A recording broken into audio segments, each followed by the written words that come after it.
Hello, everybody. Welcome back to my podcast. There's always more. This is your host, Nicole Segovia. Happy March 1st. I can't even believe that it's already March. I feel like I say that literally every single month, but that's okay. The year is flying by, and I hope you guys are all doing good, taking care of yourself, taking care of those that you love. And this episode is going to be the big question for me. This episode is, what's in it for you? What is in it for you? And you can apply that to anything that you're doing in your life, pretty much. So I want to start talking about what's in it for you when it comes to your relationships and your friendships. A few of the things that I've learned over a few years and that I'm still working on. The first one is knowing where you stand with people. I know sometimes it's not what we want to hear, but it's what we need to hear. You can apply this to both friendships and relationships, like I said. So for me, knowing where I stand is more on my friendship side because I have always been a big people pleaser and I want people to like me. You don't really have to be my friend, but I want you to like me. I want people to think highly of me. I'm a big first impression person, and that's just how I was raised. And I've slowly but surely been learning that not everybody is meant to be your friend, and not everybody wants to be your friend, and that's okay. Accepting that it is hard for me, but once I get past that and I'm not being petty, then I'm able to grow as a person and really put my time into people that do want me in their lives, and that's completely okay. Another thing that I've had to really distinguish is who is your friend and who's your acquaintance. For example, I have a very close-knit group of friends who I love very much, and they know who they are, and we, do things together. We make time for each other. We show up for each other. And then you have people that you'd maybe just come across daily, or not daily, that you are not close with, but you just kind of keep in touch with. But I think it's important that you assign whether that's a friend or an acquaintance, because I have in the past poured a lot of energy into acquaintances for no reason at all because the energy wasn't reciprocated. And so then I end up being upset and it's, a waste of my time and this and that. So really sit down and think about who you have around you and what are they to you? What do they provide you? Do they provide you, stability? Do they provide you a good friendship? Are they good to you? Are they loyal to you? Things like that. But I don't want to put away the fact that you should always put your best foot forward. For me, say I'm trying to build a new friendship or a new connection with somebody, I'm always going to give them the benefit of the doubt and I'm going to put my best foot forward because that's just the type of person that I am. But I always want to remind myself and other people that it's a two-way street. I think at my age, we're old enough to be mature and say, hey, you know what? I loved our hangout, but I just don't think that you and I are at the same place right now, this and that. And that's okay. But I definitely, younger me would have been heartbroken and sobbing. But I've just learned not everybody is at your level at the same time that you're at your own level. And that's fine. We're all at different stages of life. So you have to find the people that match your energy. And that's who are going to be the friends that help you get through whatever it is that you're going through. But I would never put down the fact that putting your best foot forward is always the best thing to do, because it's also a peace of mind for me that, hey, I did everything that I could and that person did everything that they could and it just didn't work out. So that's a few of the little pointers that I tell myself for my friendships and relationships. Another thing that, we all know about is time. Your time is so valuable, and it's one of the most valuable things that we have in this life. And I, for a lot of years, would overcomplicate my life. I would overfill my plate. I would be running from place to place. I have 30 minutes to get here, then I have another 30 minutes to get back to here to do this and that. And it gets to be a lot. After a while, when COVID hit, I was dang, literally if I was to take one thing away from COVID, would be slow down. COVID really, really taught me to slow down. Slow down in many areas. Slow down and freaking hang out with your family. Slow down and take time for yourself. Slow down with work. I could not even, in school, yes, those two things are obviously important, but when they consume your life, to me, it's not worth it.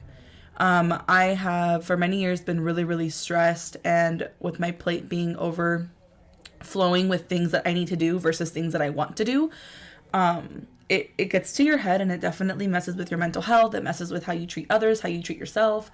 And none of that was good. And so really knowing where you want to put your time and energy and what are you going to benefit from that, what's in it for you, is a very important thing. But again, like, show up for yourself and show up for those that you care about, because investing your time in people that you care about and genuinely care about you is never a bad thing. It's never going to be a waste of time for you. But I cannot stress enough, like, COVID reminding me to slow down. Like, I used to, miss a lot of family functions, and I hated missing them, obviously. And it was always because I had work, or I had a volleyball tournament, or I had this or that. And I was like, dang, like, I've literally missed out on so many things that I can never get back. And so I always remind myself, like, I'm very thankful for COVID for that sole reason, because it allowed me time. And it also allowed me time to figure out, like I've kind of discovered myself in a way, because I started my podcast. I got really into my major with school, and I'm like really enjoying what I'm doing now. And I got, more into my health and my fitness. And if it wasn't for time that I was given because of COVID, I would have never, like, dived in that deep to those subjects that were so important for my health. So I'm really thankful for that. And I also recently, we had our first book club meeting. It's a few friends of mine, we started our own book club. It's called Baddies Book Club. And our first book is Rich Dad Poor Dad. And I posted it on my Instagram story, and I had so many people swipe up and were like, oh my gosh, that book is so good. Like, I'm so happy you're reading it. Like, I loved it, this and that. And I was like, oh my God, like, the amount of people that swiped up and said nothing but great things about it. I'm so excited to read it. So we had our first book club meeting yesterday, and it went super well. Like, we talked about some key points that stood out to us in the first chapter. And my book actually comes with, like, study guides and, like, study questions. So we use those to, like, kind of guide us through our session. But the reason that we chose a financial book was because we all felt that we're not financially, they call it financially literate, or having financial literacy. And I'm one to admit that I do not have that, and I want to have that, because it's not something that's, like, taught to you. It's something that you either research on your own, or you just, like, somehow figure it out as life goes on. But I was like, you know what? I have the time, again, because of COVID and things are a little bit slower in life. Like, I want to learn more about how to be financially smart, how to make the right moves. I feel that this is something that should be taught in our school system, but it's not. And so therefore we have to put an extra effort into making sure that we are educated, so we make better decisions when it comes to, like, our financial side of life. And I also would say, like, my podcast definitely has helped me with my mental health, and my self-care has improved a ton, because I've given myself time to heal from things and, like, tune in with myself and get, like, check in on myself, basically. And I think, like, all those things combined have made me a better person for the people around me, like my brothers, my mom, like my boyfriend, my friends. Like, I feel like I'm a better friend, daughter, and girlfriend and sibling to them, because I'm able to be okay and be good with myself. So I'm really happy about that. And I really want to say, like, my willingness to learn and, like, strive to be better every single day is so high. And I really encourage my listeners to be like that, because I feel like when you are really interested in something, like, obviously you want to go further into it, you want to know more, you want to learn more, you want to do better, but it's not always, like, the things that are super fun to learn about that you need. Like, for example, like, financial literacy is not something that I ever thought I would find myself reading a book about. But not only is this book amazing, like, it's already good, and I'm on chapter 1. Like, I'm about to start reading chapter 2 and 3, but I just feel like the more that you know, the easier life can be, because you know better, versus, like, making the mistakes that could have been prevented. And I feel like financially, I know I'm young, but it's like, you could never start saving or, like, start learning about this too young. Like, why not learn about it at 21, so that as the years go by and I start making bigger financial decisions, like, I'm only going to be that much smarter, and I can make smarter moves with my money. And I feel like money is something, like, it was so crazy in our meeting yesterday. My friend Gabby was like, money's literally, like, fake. Like, money is imaginary. Like, when you think about it, money is literally paper. Like, we and the government give the money value and meaning and power. And that's why, like, people that are greedy with money, like, we as a society made money like this big freaking thing. Like, for what? Like, I don't know. I don't really know how to explain myself, but it was kind of like mind-boggling because I was like, you're right. Like, money would be nothing, but we gave it meaning. We gave it power. We gave it a value. We gave it like obviously a dollar amount, and this is what it's worth. And if you don't have it, you know, like, you can't really do anything, especially in California. Living here is so expensive. So it's like, money is the sole purpose of, like, fear. At least that's what I've discovered so far in the book, and I find it to be true, and this is why. How many of us work a job because we're afraid of not being able to pay our bills? I'm guilty of it. I mean, do I like my job now? Absolutely. But is it what I'm passionate about? No. So, and maybe your job is what you're passionate about, and that's perfect. Like, that's awesome for you, but a lot of human beings do not have that. So I feel like because money is like this huge thing that we give power to, like, we live our lives afraid of not being able to survive. And that is why people become more money driven and money hungry, because if you don't, you literally can't survive. Like, you won't make it. And so, like, just the sole thought of that really scares me. And, like, in the book, they talk about, like, how people are so afraid of taking other opportunities because what's in the back of our mind? Like, oh, how much money am I going to make?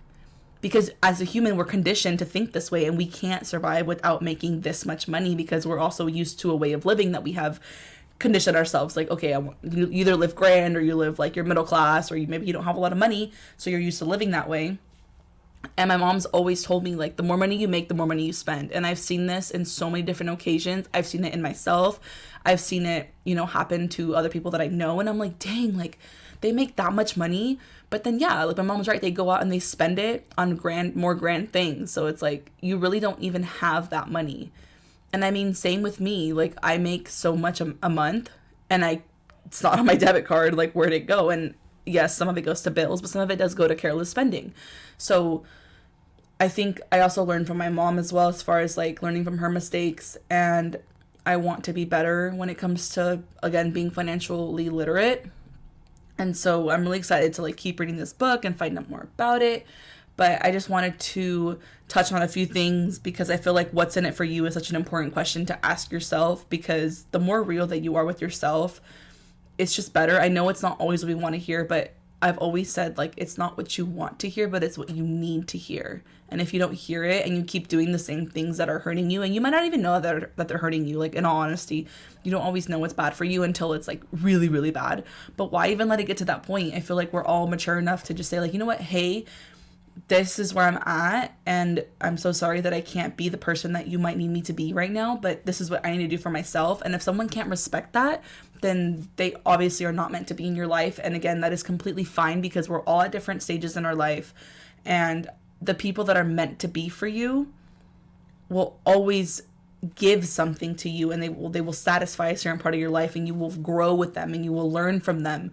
And I feel like my friendships now are definitely like that, and I'm so thankful that I took the extra step and I had the balls to be like, hey, you know what, this is where I'm at, and if you're along with me, great, let's do it. But if you're not, like, I wish nothing but the best for everybody. I don't wish anybody bad, and I don't wish anybody, you know, to, like, fail. But at the same time, it's like, I have so much on my plate that I don't have time to deal with other people's baggage, and nobody should have to do that. Like, I wouldn't want somebody dealing with my baggage. It's not their job. Their job is to grow and be the best version of themselves so they can be the best version of themselves to me. Okay, so I really feel like that's really important. And if, I don't know, for me, like, I literally went through, like, my Instagram followers, and I unfollowed a bunch of people, and it's not because I don't like them. It's because, like, I probably haven't talked to them in the past 6 months. They haven't talked to me in the past 6 months. So it's like, I don't always think, like, having a big amount of, like, friends it's not a bad thing. Obviously, if you have hella friends, like, that's awesome. But it's all not, like, necessary. I used to think that it was, like, necessary, like, you had to have a lot of friends. And, like, a really good example of this was my one of my best friends, Ashanti, had just turned 21, and she had a brunch on her birthday, and unfortunately I had to work. And so I told her, I was like, you know what, hey, I cannot make your brunch, but I would love to see you on your birthday, so if you wouldn't mind, like, can I go over before the brunch and I can, like, give you your gift, this and that. And so my other best friend Alana came along, and she goes to San Jose State, so like she was coming home from the weekend, and so we both went over before the brunch. But it's like, again, like we made time for a friend. That's a really big day for her. We were there for her. We helped her set up, and like we went and gave her the gift we got her, and we took pictures. Like, I mean, we weren't all dressed up and cute like she was, but like, again, the point is like, value those friendships that give you that much love. Like I would want nothing more than to be there for her 21st birthday. Like, of course I wanted to go to the brunch, but I could not find anybody to cover my shift, and so I did the best I could. And she understands that. Like, again, we're 21 years old. We're pretty much mature to like know right from wrong. And she was like, you know what? I really appreciate you guys like coming before. Like, even though you guys couldn't make the brunch, it just shows that you guys like care and love me. And her mom said the same thing. She was like, I love that you guys are being responsible and like going to work, but at the same time, like, I really appreciate that you guys showed up for Ashanti. I was like, of course, like, we love her and that's one of my best friends, so why would we not do that?